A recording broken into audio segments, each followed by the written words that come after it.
Good morning, everyone. My name is Richard Burke. I'm the Secretary of the Libertarian Party of Oregon, and I'm here today with our State Chair, Ian Epstein. He'll be up here momentarily, our Vice Chair, Tim Reeves, and also State Senator Kim Thatcher. We're here today with respect to the Senate Bill 1528 tax hike and the special session that is expected to be called for May 21st. Right now, tax cuts have created unprecedented economic activity. Unemployment is down, investment is up, optimism is up, yet some of the benefits of the federal tax hikes are being negated by Senate Bill 1528. We see this as almost a tragedy, because what we're doing is putting up a sign telling business to stay away from Oregon. We're going to tax you. We're going to get your money. It's also a job killer and something that discourages investment here inside the state. So the Libertarian Party of Oregon has decided to take a stand and involve itself in the debate regarding Senate Bill 1528 and the coming special session. We believe, as Senator Brian Boquist does, that this law is unconstitutional. It is a bill which raised revenue. We believe it has raised revenue because the tax liability of pass-through businesses is now higher than it would have been if Senate Bill 1528 had not passed. Revenue-raising bills are supposed to start in the House, not the Senate. And they are supposed to receive a 3/5 majority in both houses, which they did not do. Therefore, it is unconstitutional. Senator Boquist has said that he is going to file suit to have this law struck down. The Libertarian Party is going to file an amicus brief in support of this legislation. We've already been in communication with Senator Boquist regarding this. And we are challenging the minority offices in the House and Senate, along with the Oregon Republican Party, to do likewise. Also, with regard to the special session, we are challenging the Republican Party, because we do not yet have legislators in the House or Senate, to make a public statement saying that their participation in the special session does not constitute an acknowledgement that SB 1528 is constitutional. We are also calling upon Republican legislators to walk out of the session, denying the Democrats a quorum, if an attempt is made to expand the scope of the session beyond tax relief. We see this session as a sham. Over 6 years, this is going to cost Oregon businesses over $1 billion, the SB 1528. What Governor Brown is providing in the way of carve-outs is a pittance. We believe that Governor Brown wants the money, but also wants to parade in the general election as somebody who is pro-business, and is using this special session as a way to do that. If she's able to sign a carve-out bill, she'll be able to say, look, I am pro-tax. And many voters who don't watch the news every day will not understand that she's also responsible for a much larger tax hike. As I've said metaphorically, Governor Brown and the Democrats are offering employers a Band-Aid after effectively shooting them in the gut. Finally, as a backup to litigation, LPO leaders have come out in favor of Initiative Petition 2, slated for the 2020 election cycle. IP2 would have the effect of nullifying Senate Bill 1528.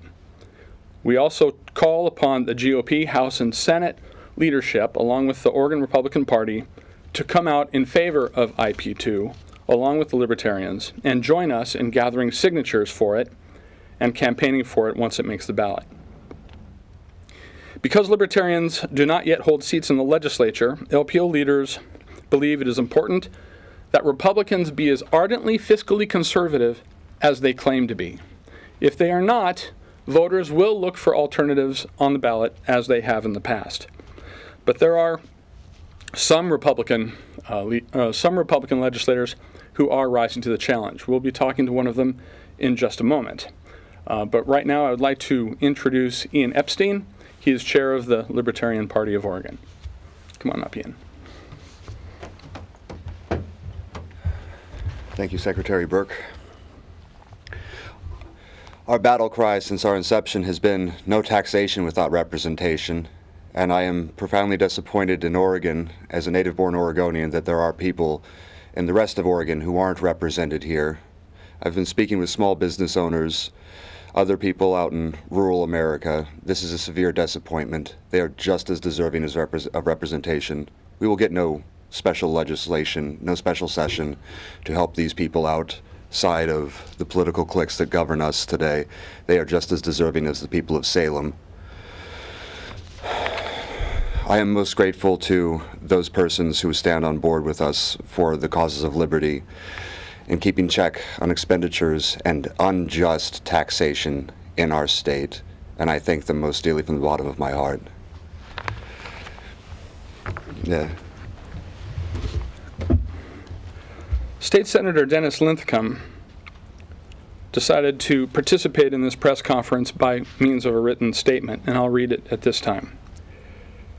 This is an unconstitutional tax grab by the Democratic majority with the governor signing it into law, referring to SB 1528.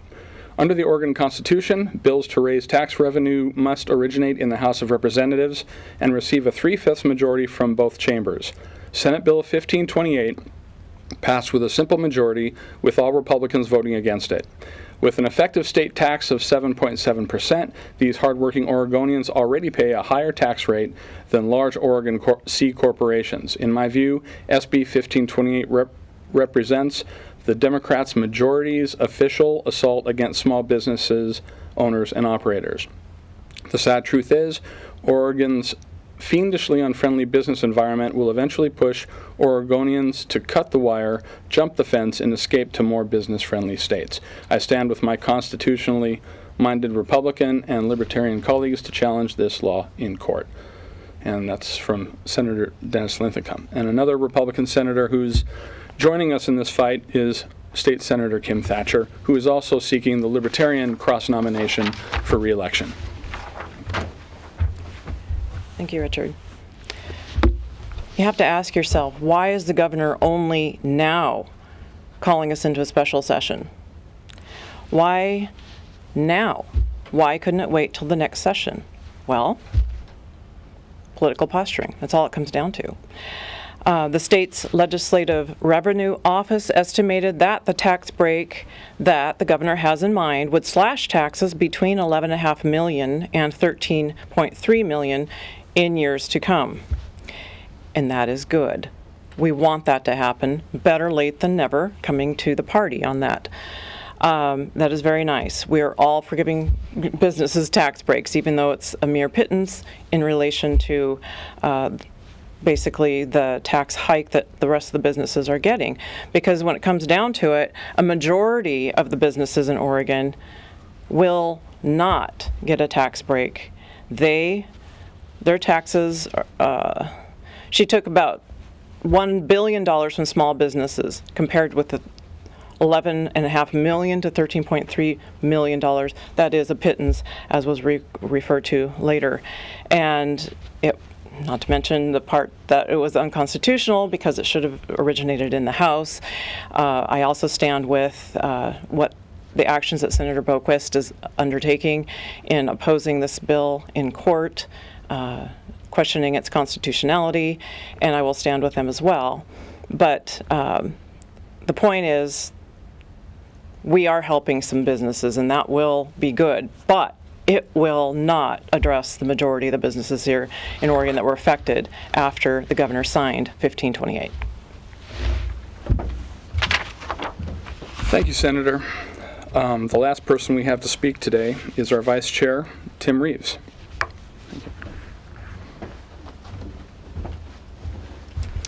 Thank you. Good morning. So, heard a lot about didn't originate in the House, and a lot of people think that that is just a technicality, but it's not. The Constitution is the agreement that the state of Oregon has with all of us citizens, all of the legislators. Everything that doesn't fall within the Constitution is a violation. It's a violation of every citizen. And just like with the federal Constitution, when one right is violated by the government, no matter how irrelevant you think it may be, or no matter how heinous you think that right might be that people have, every other right is weakened in the Constitution. So I would just like to say that it's not arbitrary that things originate in the House. Things originate in the House because that is our closest link to the people. It's not arbitrary that they need a 3/5 majority. They need a 3/5 majority because a majority of citizens said that that was appropriate for a tax increase. And make no mistake, as was mentioned before by all the 4 speakers, this is a tax increase. And that's all I have. Thank you. We'll take questions in a moment, but first of all, I'd like to thank all of the participants of this press conference. I'd like to thank the media that has shown up here, and I was also happy to see that the East Oregonian understands what's going on with this special session, and through an editorial of theirs came out against it for many of the reasons that we have stated. I'd like to thank legislative media, and again, the people who are members of the media that are watching this through live stream. If you have questions after this press conference, you can call me at 503-970-1876, 503-970-1876. After the press conference, we'll be delivering copies of our press release to the majority and minority offices of both houses. And so with that, this presentation is concluded, and we're happy to take questions if you'd like to ask them. Richard, forgive me for not being up to date on the status of the Libertarian Party in Oregon. There have been splits in the past. Are you speaking for a unified Libertarian Party, or is there still a divided Libertarian? There is still a division, but in this case, I have spoken with and coordinated with Kyle Markley, who is chair of the other organization that is claiming to be the Libertarian Party. The National Party, through resolutions and Judicial Committee ruling, has said one group is legitimate. Dennis Richardson recognizes the other group, and so we are working toward coming back together again. We actually have a resolution that we're working on that would do that, and we are very optimistic that before our national convention at the end of June that this will be resolved and we'll be all together again. However, the 2 factions that exist right now are united in their support of the Oregonian taxpayer and Oregonian business, and there is no division on this question. Any other questions? I have a question from Mr. Reeves. How do you spell your last name? And where are you and Mr. Epstein from? And you're from Hillsborough. Yes. So. That my last name is spelled Reeves. That's Romeo Echo Echo Victor Echo Sierra. Who's in the Navy? Yeah, sorry, military training. And I'm from Gaston. I just recently moved there from Hillsborough, so Washington County. So, Ian Epstein, India, Alpha, November. Echo, Papa, Sierra, Tango, Echo, India, November. You're in the Navy too? No. Boy Scouts? Oh, there you go. Yeah, thank you. And where are you from? I'm originally from Grants Pass. I currently reside in Salem, Marion County. Yeah. Anything else? Oh, I'm sorry. I actually have a question for Senator Thatcher. Yeah.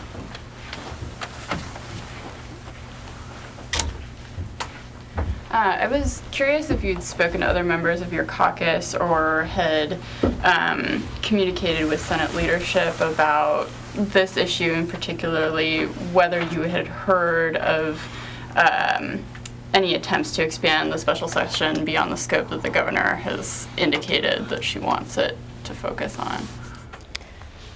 Well, of course, our caucus is having discussions about the upcoming special session, and the plain fact is that a special session does not have to be limited to one thing. We can have gentlemen's, for lack of a better term, agreement that it won't be expanded upon beyond a certain bill or action, but the fact remains that any member could introduce bills. I see. On any topic. And is your caucus supportive of walking out should the majority propose something that's beyond the scope? I could not speak to that. Senator, are you planning to vote yes on this since it is a tax bill, and encouraging people to vote yes while also saying the original Senate bill is unconstitutional? Absolutely. If this will help a few businesses in the state, absolutely, I want to see that happen. And I think a majority of my colleagues, I'm just going to venture a guess here, would also support me and support that action in cutting taxes, though it could have happened last session. This proposal was brought up during the February session. It was rejected. It could also be addressed during the next long session. The reason we're having the session now is pretty obviously political, I think. Now, I spoke on the phone with State Representative Mike Mearman, and he gave me sort of an analogy. He goes, if somebody breaks into your house and steals $100, then comes back and offers you $10 back, are you going to refuse it? And my instinct was to say yes, and I would call the police. But I completely understand the impulse. If it's possible to protect some taxpayers and to help some businesses hire more Oregonians and invest in the state, then by all means. That's why we are not advocating a walkout if the scope of the special session is limited to taxpayer relief. So I hope that helps. Anything else? Okay, thank you very much for your time and attention. Thank you.